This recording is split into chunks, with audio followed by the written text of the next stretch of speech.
इन सारे लोगों ने अपनी सोल डेविल को बेची थी, बट अचानक से वो वैनिश्ड, वो गायब हो गया। One of the biggest example is BTS, Balenciaga, कि वो कितने नीच ले, तुम्हारा खुद पे कोई कंट्रोल नहीं रहेगा, तुम बिक चुके हो अब डेविल के हाथ।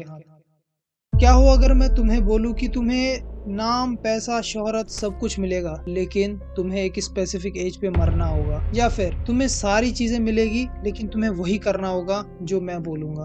क्या तुम इस डील को एक्सेप्ट करोगे? हाँ, बहुत सारे लोग ऐसे ही होते हैं जो इसी तरीके के डील वगैरह साइन करते हैं, इसी तरीके वो फेमस होने के लिए कुछ भी कर देते हैं, अपनी सोल तक बेच देते हैं। Yes, you heard it right. But ऐसा कैसे हो सकता है? मतलब कोई सोल क्यों ही बेचेगा अपनी? कितना ही मतलब उसको इतनी लालच होगी, इस भूख होगी किसी चीज को पाने की। बट कुछ ऑर्गेनाइजेशंस हैं जो इस चीज में उनकी मदद करती है। तुम में से काफी सारे लोगों को ये सब मजाक लग रहा होगा, पर ये मजाक नहीं है। 27 क्लब ये ना कोई रियल जगह है और ना कोई असली क्लब है, ना किसी जगह का नाम है। बट फिर ये है क्या? तुम स्टोरी सुनो और तुम में से अगर कोई थोड़ा सा भी समझदार होगा ना, तो वो ग्रेस्प कर लेगा मैं क्या कहना चाहता हूँ। Brian Jones, death at the age of 27 due to abuse of alcohol and drugs.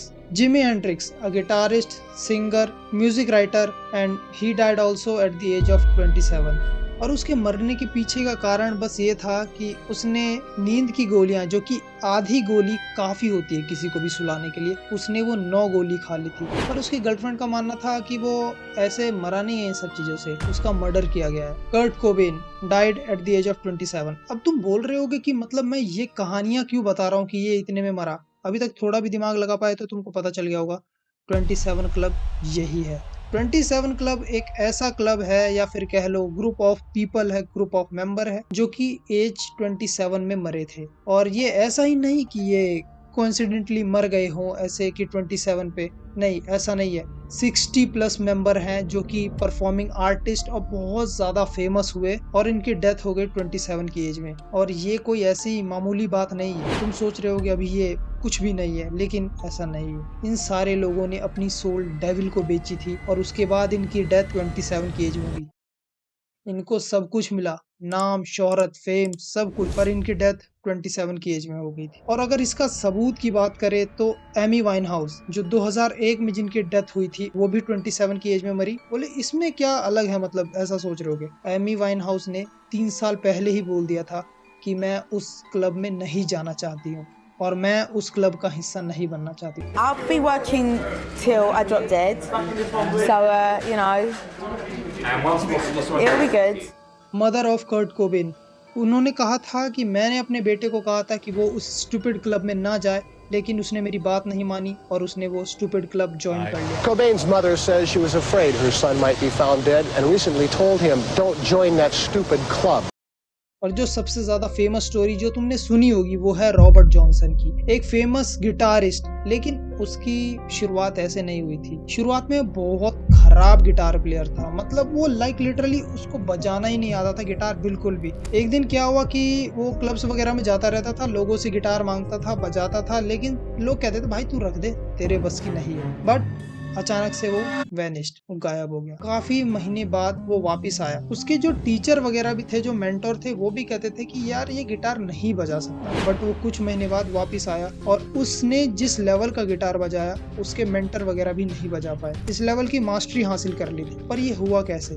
Robert Johnson जिस बीच गायब हुआ था, उसी बीच उसने अपनी सोल को बेच दिया था। कई लोगों का ये कहना है कि उसको डेविल मिला था और उसने उस डेविल को अपनी सोल बेची थी, और उससे ये डील करी थी कि मुझे फेमस गिटारिस्ट बनना है, तुम कुछ भी मांग लो, बस मुझे एक फेमस गिटारिस्ट बनना है। तो डेविल ने उसकी ये इच्छा पूरी की और वो one of the most successful guitarist बना। But at the age of 27 he died. जितने भी 27 क्लब के लोग हैं, जितने भी मेंबर्स, आधे से ज्यादा अल्कोहल पॉइजनिंग की वजह से ही मरे हैं।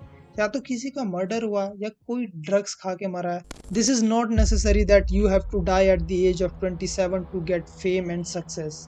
तुम्हारे पास दूसरा मेथड भी है, और इस मेथड का नाम है selling your soul. But you have to do that thing जो मैं कहूँगा तुमसे करने के लिए। तुमको वही करना होगा जो मैं तुमको करने को कहूँगा, और तुम्हें जो भी चाहिए वो सब मिलेगा तुमको। यस, मैं बात कर रहा हूँ इल्यूमिनाटी जैसे ऑर्गेनाइजेशंस की। और ज़रूरी नहीं ये इल्यूमिनाटी से ही कनेक्टेड हो, काफ़ी सारी टॉप लेवल की इलीट ऑर्गेनाइजेशंस होती हैं जो कि इन सारी चीज़ों को कंट्रोल करती है। One of the biggest example is BTS।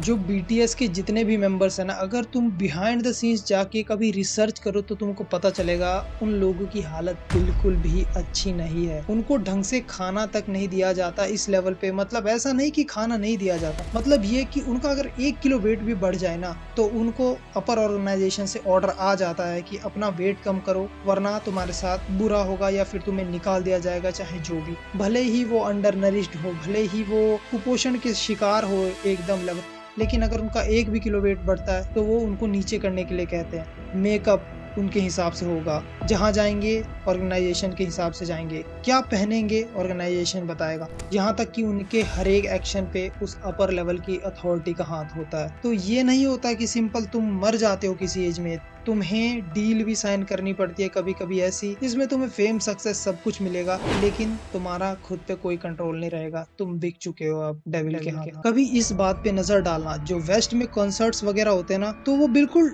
Demonic in nature होते हैं। अगर तुम ध्यान से देखोगे ना, काफी सारे कॉन्सर्ट ऐसे हुए हैं जो लाइक ऐसा लगेगा तुम्हें कि ये पता नहीं कौन सी दुनिया में आ गए। हर जगह आग जल रही है, कहीं पे कुछ हो रहा है, लाल पूरा एरिया है, जैसे कि वो किसी रिचुअल को फॉलो कर रहे हो। लाइक तुम बिली एलिश के गाने सुन लेना, अगर तुम उसको देखोगे तो वो बहुत ज्यादा डार्क होते हैं, हमेशा डिमोनिक इन नेचर होते हैं। कभी उनकी वीडियो देख लेना, वीडियो में ऐसे अजीब से होते हैं ना। और भी बहुत सारे ऐसे सिंगर है वेस्ट में जो बहुत ही ज्यादा इस चीज को प्रमोट करते हैं, इल्यूमिनाटी जैसी चीजों को। Like Taylor Swift, Billie Eilish, Travis Scott और भी बहुत सारे हैं। और ये चीज यहीं आके खत्म नहीं होती है कि इस चीज को लोग प्रमोट कर रहे हैं। काफी सारे ऐसे ब्रांड्स भी हैं जो कि सेटनिज्म और ऐसे रिचुअल वगैरह को प्रमोट करते हैं। लाइक बैलेंसियागा, हाँ तुम सही सुन रहे हो। तुम में से काफी सारे लोगों ने अभी उसके कपड़े भी पहने होंगे और तुमको ये पता भी नहीं होगा कि वो कितने नीच लेवल की कंपनी है और कितना ज्यादा लेवल पे सेटनिज्म को प्रमोट कर रही है। और वो एक ही कंपनी नहीं है, क्या पता हमारे इंडिया में भी काफी सारी ऐसी कंपनीज हो, काफी सारे ऐसे सिंगर्स हो जो इस चीज को प्रमोट कर रहे हैं।